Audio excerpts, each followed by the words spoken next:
لو مرتك حامل وولدت هنا باوكرانيا، انت عراقي، مرتك عراقيه، سعوديه، اي جنسيه، مصريه، اردنيه، كل هاي الجنسيات، اذا ولد هنا الطفل باوكرانيا راح يعطونك تقريبا 2 مليون دينار عراقي، هاي كهديه للطفل.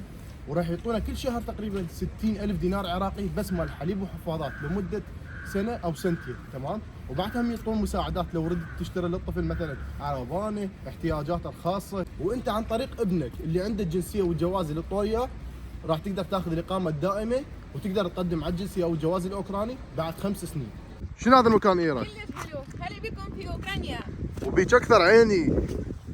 شنو؟ هذا بارك، شوفوا. ايرا شو نقول لهم؟ شوف ذيك البنايه هاي محطة راديو، هناك اميرة تشتغل. رح نشتري بطارية. هذا محل يبيع بطاريات مال السيارات، جيت اخذ من عنده مثل الباور بانك المتنقل. طلع المحل معزل وهذا يبيع قبور.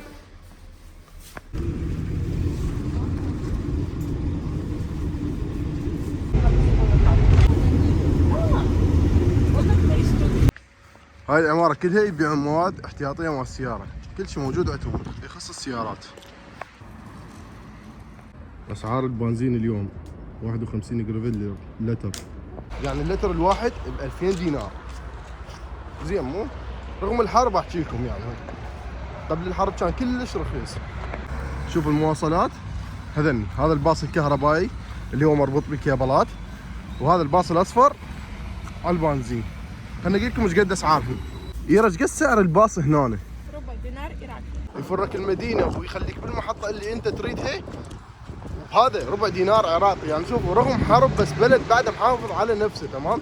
اكو شغلات صارت غاليه بس مو يعني قد يمكن صار الغلاء عندهم 10% هيك شيء والله العظيم. يعني مثلا الباص هنا نطلع عليه 6 هسه صار ب 10. شوي تعبر على الخط سيارات غصبا عليها راح توقف. شوف انا ما احب المقارنات من اقول لك انه هاي هنا وهناك بالعراق، هاي السوالف ما احبها، بس مرات خلي واحد يكون صريح يكون احلى، تمام؟ هاي الخطوط مال العبور شوفوها قبل سنه ونص صار جاك للعراق، فشفت الخطوط هاي مال العبور وين؟ بساحه التحرير. فجاي يعبر وجه بالسياره طاير كان يضرب بروحي قدامي. قلت له انت ما شفنا انا على الخط جاي يمشي، كان يقول لي روح شو اسوي لك؟ لك شو اسوي له هسه هذا؟ ما تقول لي شو اسوي له؟ بكل شقق او عمارات راح تلقى منتزهات للاطفال او العوائل هنا. شوفوا هذا مال الباسكل، اذا اجى بالباسكل وضربك الحق عليك مو علي، تمام؟ لان هذا مكانك هنا انت لازم تمشي. هسه الحجه غلط. شوفوا هاي اللي ورا ايرا هاي صيدليه. ايرا هنا ايش قد تشتغل الصيدليه؟ 24 ساعة. 24 ساعه، يعني ما يعسلون ابدا. هاي الناس جاي تلتزم باشارات المرور وشغاله وكهرباء والامور طبيعيه كلش، وهذول الهنود هنا جاي يدرسون.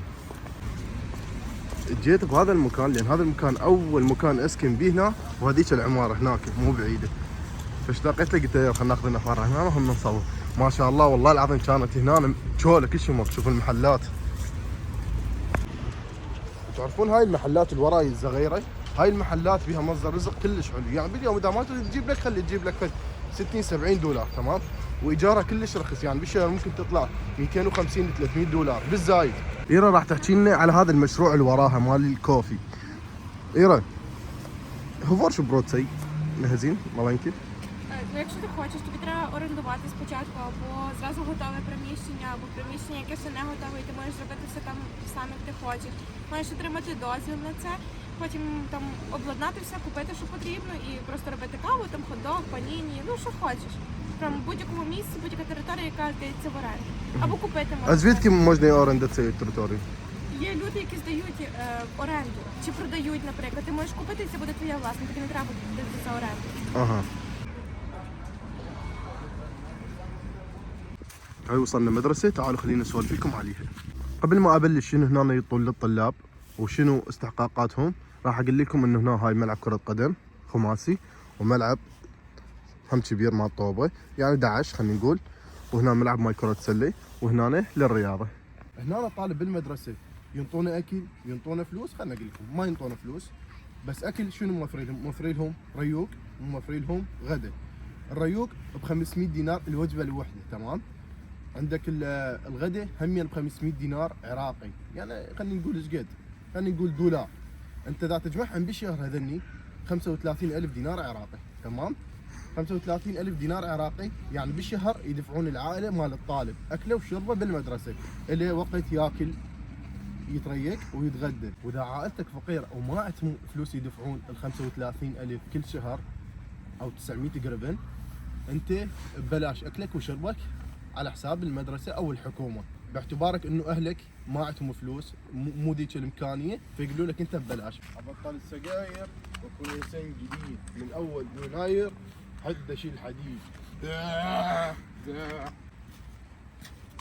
حصه الرياضه هنا سالت كثيره، قالت حصه الرياضه حاله حال الرياضيات، حاله حال الانجليزي، حاله حال اي ماده، ضروري تكون الرياضه، تمام؟ هناك عندنا بالعراق لا تقولوا لي قارن وتنتقد، هذاك بلدي وعشت فيه، تمام؟ وهذا من حقي احكي لان مرات اضوجه. حصه الرياضه للطلاب يا مدرس الرياضي لا تغلسها وتعطيها لابو الرياضيات وتعطيها لابو العلوم لو اي واحد، تمام؟ من حقه انه الطلعه ساعه كامله تلعب رياضه، يسوي له تمرين، هذا طالب حقوقه، الرياضه اهم شيء، تمام؟ وهي الرياضه راح تثقف الطالب.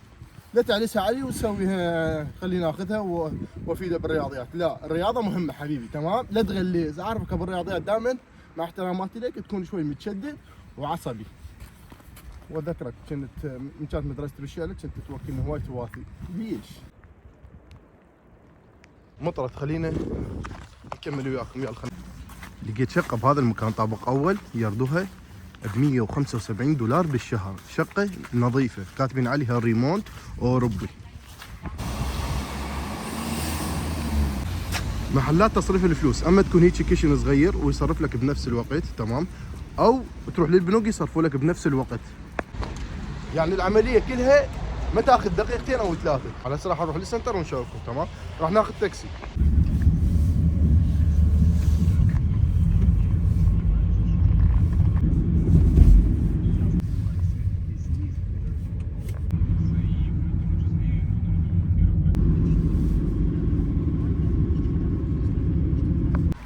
الرجال اللي صعدنا وياه بالتاكسي مشى بينا تقريبا 10 كيلوات، ايش قد اعطيناه؟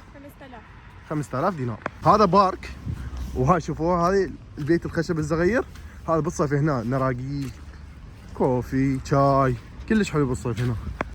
وهاي تواليتات. شنو هاي؟ هاي البنات جاي يرقضين، شوفوا يحبون الرياضه، يحبون الرشاقه. هسه بس اقلب البلم هنا ونصعد انا وياه واغني لها هيثم يوسف. اضعف قدامك بس انت. شوف البحيره شلون متجمده. رغم هذا مكان عام وبارك، بس تقدر تصيد سمك هنا، تقدر تجيب السناره مالتك وتوقف هنا وتصيد. رح نشتري كوفي. يلا هذا شوفونه محل حليو صغير. سكيكه؟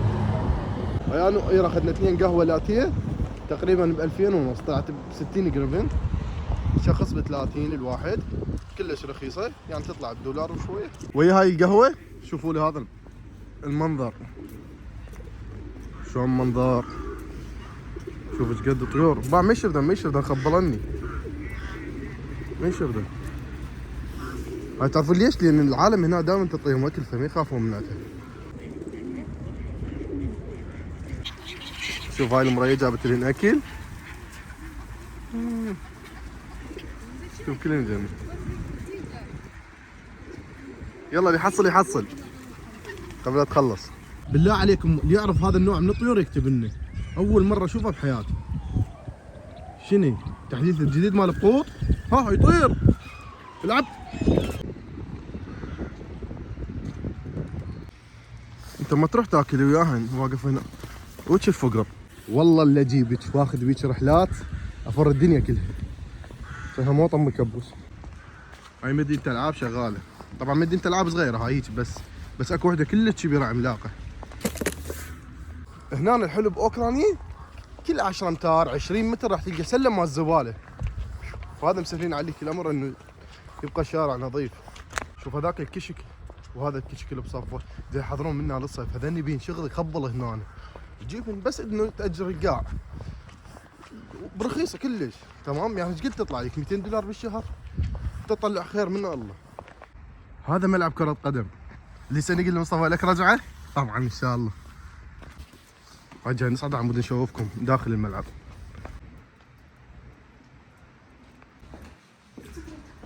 مقفول بس ثلج فوق.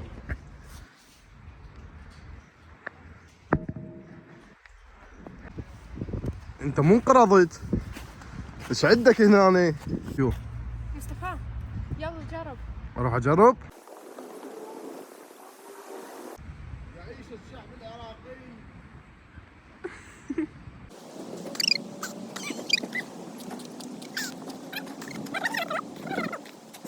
شنو حالة الناس هنا؟ اغنياء لو فقراء لو فقر لو شنو؟ لو تلقى واحد طاق طاق هذا فرد نوب، لو تلقى متوسط عندهم قليل، لو تلقى ناس كاتله الفقر، بس كاتله الفقر مدبرين عيشتها تمام. شو هسه هذا اللي وراي عنده رانج روفر حديثه، ممكن هسه نمشي راح نلقى واحد عنده لاده هيك يعني تصوروا تمام. فهي هاي بكل دول العالم لازم تلقى ناس فقراء وناس على قد حالها وناس عندها فلوس. شوفوا مكان العبور هذا وذاك 500 متر همين مكان مال عبور على مود الناس تاخذ راحتها وتعبر، ولا حوادث ولا بطيخ وواحد من دعم. البلديه بالعراق اتمنى انه تسوون هاي، ترى ما يحتاج لهن 10 خطوط بيض وعلامه على مود الناس تعبر تمام، وفهم اهل السيارات على مود لا حد يندعم ولا يجي الجيران يحفر الشارع يسوي له طسه ويخرب الشارع وهاي الامور. صح كلامي لو انا غلطان؟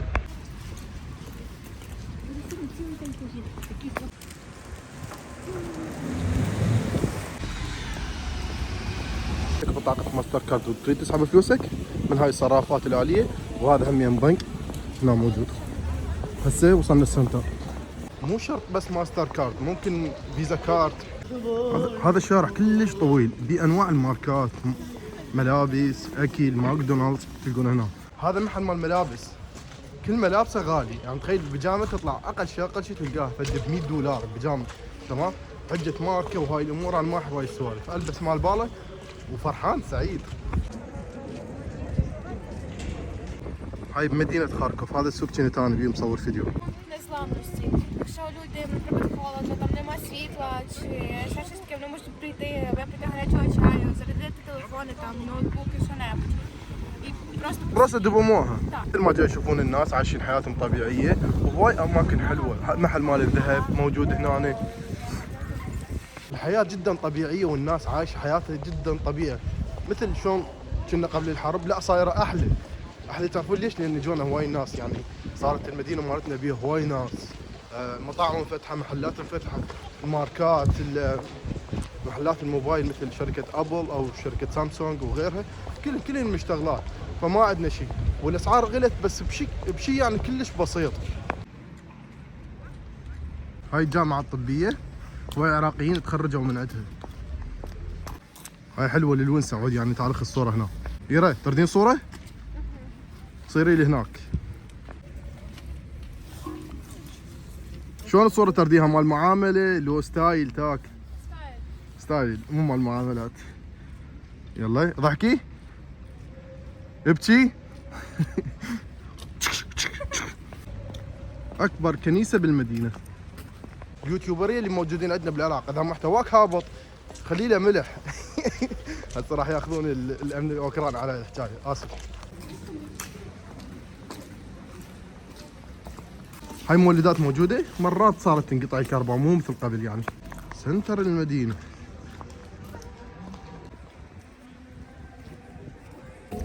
هذا هو الجائزة.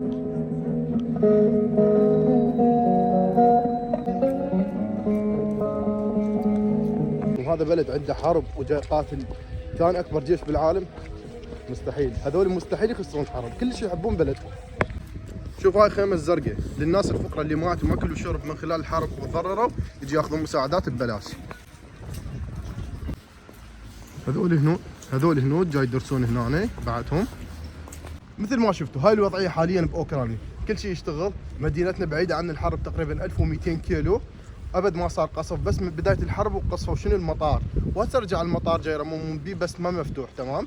فالامور كلها طبيعيه والناس عايشه حياتهم، وعندنا ناس جاي يجونا من المناطق المتضرره، فالقصف اللي جاي يصير على العاصمه كيف اكثر شيء، والمنشات مال الطاقه، فاحنا بعيدين كلش، تقريبا العاصمه كيف تبعد علينا 550 كيلو، هم بعيده. بنهايه الفيديو ارتقيكم هذا الانستغرام مالتي للتواصل او الاعلان، انا جاهز. اوكي، شو عندك اسئله؟ بس تكون اسئله تكون انت تستفاد من عندها. تمام، هذا الانستغرام مالتي ضيفوني. اوكي، لهنا انا وش نقول لهم ايره؟ لا تنسون اللايك والاشتراك. لا تنسون اللايك والاشتراك، وتحياتنا لكم.